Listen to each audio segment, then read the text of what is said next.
Hello fans of all ages, Ryan Morick back here with you. What a day yesterday for the New York Mets, going out there getting Francisco Lindor. If you're a Met fan, you are excited. This was a deal that I did not think they were going to make. I made a video / podcast on possibly getting Nolan Arenado from the Colorado Rockies, which I still think that they need to fix third base. I'll get into that a little bit later. But when you have an opportunity to get a top 5 player in all of baseball, arguably the best shortstop in all of baseball, improve your rotation, and not have to give up any top 5 prospects for it. And when you have a new owner who is automatically the front runner to re-sign Lindor to a long-term contract, even before the season ends, let alone before the season even starts, you have to do it. This was an unbelievable deal for the New York Mets. They instantly get better. Their middle defense gets better. And no offense to Amed Rosario and Andres Gimenez. Gimenez still can be a very good player, but I think at this point in his career, Amed Rosario kind of is what he is at this point. It's really amazing what is going on in the Steve Cohen era. I mean, this offseason for the Mets has been insane for them. They got probably the second best catcher on the market in terms of James McCann on a relatively cheap deal, 4 for $40 it was. And then you go out there and you get Francisco Lindor, who everyone knew was going to be traded, but I don't think that a lot of people thought that the Mets were players in this situation. This wasn't a move that had to be made. They had Amed Rosario under control. They had Andres Gimenez under control. You saw in my Nolan Arenado piece where I was saying that they probably should not have gotten rid of any pitching prospects, but again,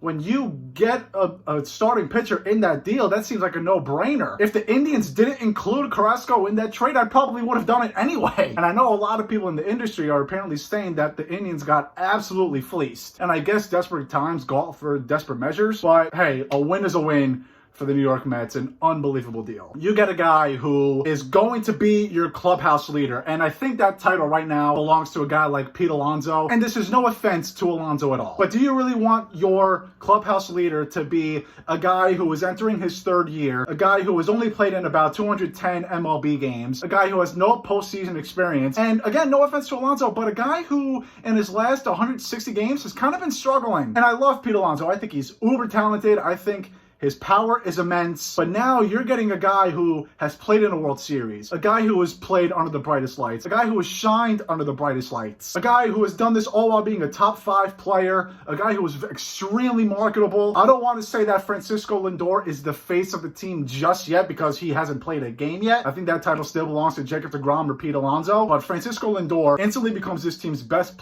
everyday player. I think deGrom is still the best player, but in terms of someone who's going to make a difference every single day, that is Francisco Lindor. And the Mets needed that. The Mets can't afford hot and cold streaks anymore. They can't afford Pete Alonso to have 20 home runs in a 60-game span where he's hitting 310, and then the other 120 games, he's hitting 210 and striking out a whole bunch. Same thing goes for a guy like JD Davis, who I want to get into because the Mets still have a problem at third base, and he is it. They can't afford a guy like Conforto to hit 350, then 210, then 330, then 260. They need a guy who is going to be consistently a threat in that lineup every single day. And they got it. And I thought they got it for relatively cheap. Going back to Amed Rosario, he kind of is what he is at this point. We don't know what Andres Gimenez is. He's a great defender. Offensively, we still don't really know yet. Granted, he only played, I don't even think he played all 60 games. But Amed Rosario, he had what, an 80-game hot streak? And other than that, he's been pretty average at best. Amed Rosario was not the long-term solution at shortstop for the Mets. Jared Porter said it yesterday. You're getting a shortstop in his prime. That's already hard enough to get. And the fact that you got the best shortstop in all of baseball, arguably, great deal for the Mets. Had to be done. Absolutely. And now you look at this rotation. First of all, you got a stopgap for Noah Syndergaard, who's not coming back until June. But when Syndergaard comes back, look at this rotation. deGrom, Syndergaard, Carrasco, Stroman,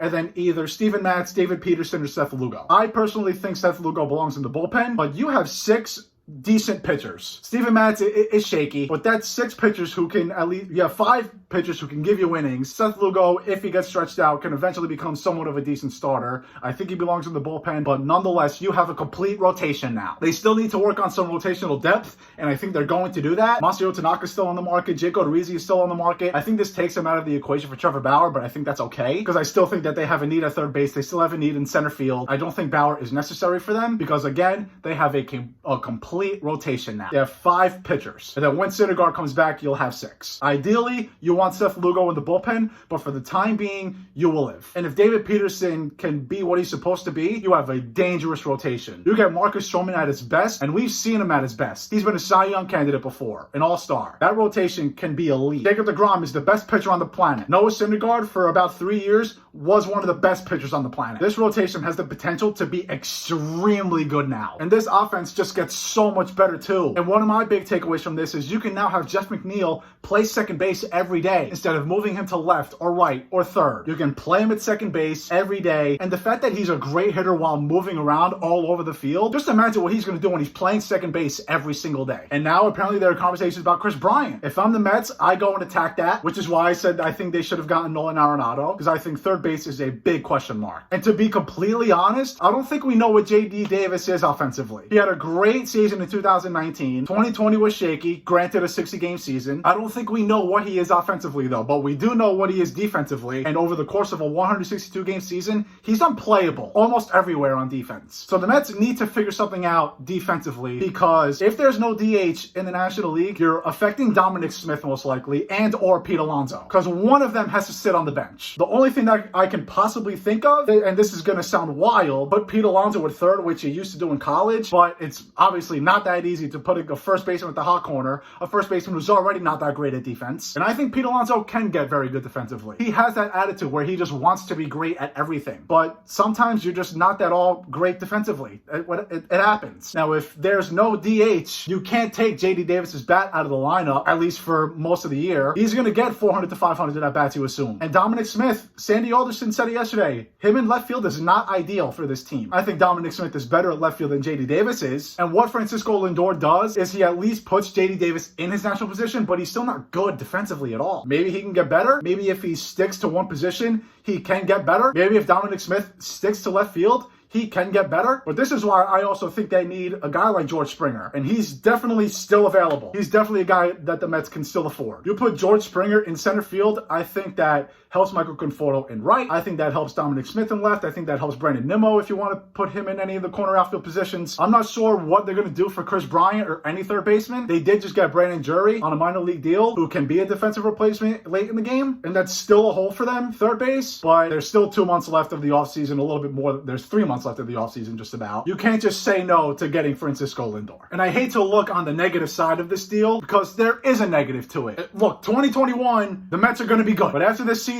Noah Syndergaard is hitting the free agent market. Steven Matz, who you're probably going to get rid of anyway, he's going to hit the free agent market. Michael Conforto is going to hit the free agent market. So you are going to have to decide, the Mets are going to have to decide who they want to give this money to, because they should extend Lindor. I don't think of 4 for 2 and getting 1 year of Lindor than just getting rid of him, especially when you've been on this new ownership, new regime. You've been hyping up this offseason and you've been hyping up this franchise throughout the entire offseason on Twitter, and it's gotten the players' attention clearly. Trevor Bauer, James McCann, Stroman, they've all been raving about it. Maybe it is a 1-year rental for Francisco Lindor. And if it is, that means you can pay Michael Conforto. You can pay Noah Syndergaard. So if you're a Met fan, of course that should scare you a little bit. But like Sandy Alderson said yesterday, that's later. That's next year. You worry about that when the time comes. I know that Steve Cohen said it's a 3 to 5 year window. Obviously, that's their goal, to win a ring in 3 to 5 years. But this team is ready to win now. And I know that Andy Martino of SNY, my colleague, he was reporting that the Mets want to stay under the luxury tax during the season so they can make a move in the season. Why do they want to do that? Because they know they're going to be contending. Just like 2015. Granted, it was different ownership, but they were going to stay under the luxury tax anyway. But they want to have the ability to make moves in the season. Because if they're on the brink of winning the division and they don't make a move, look at what the Yankees have done the last couple of years. I know that things didn't necessarily fall in the Yankees' lap, but if they made a big move at the trade deadline, maybe we're talking about the Yankees having a championship over the last 2 or 3 years. But if you are the richest owner in baseball and you have an opportunity to improve your rotation for at least the next 2 years. He has an option for a third year. You have the ability to make your team a whole lot better, both offensively and defensively, for 2 prospects, essentially an unknown in Andres Jimenez. I'm going to call him that as of now because all his MLB experience is a shortened 2020 season. And Ahmed Rosario, who has never lived up to his potential, you have to do it. I can't knock the Mets whatsoever. You want to worry about contract situations with Conforto and Syndergaard next season? That's your right. It's scary. But knowing that you have a postseason contender, knowing that it's not anymore, okay, we're going to bring in a 36-year-old all-star in Robinson Cano to try to help us win this division. We're going to try to make Robinson Cano this veteran leader. No, you got a top 5 player in baseball to be that leader in your clubhouse and on the field. Francisco Lindor is probably going to hit second or third every single day. He's going to play Gold Glove caliber defense. And imagine him at a crowded Citi Field. We've seen him hype up Cleveland. Him in New York is going to be different, and it's going to be fun to watch. And by the way, just about everyone knows that I'm a big Yankee fan, and Yankee fans are now panicking. This is a good thing for the Yankees. First of all, I think it's nice to have a little bit of competition. I know I'm going to regret saying that when the Yankees and Mets are both in the market for a big free agent in a couple of years, and then he goes to the Mets instead of the Yankees, and I'm going to eat my words on that. But it's kind of cool to have some sort of a rivalry. I don't think the Yankees and Mets are a rivalry. I always thought that Met fans hated the Yankees out of pure jealousy,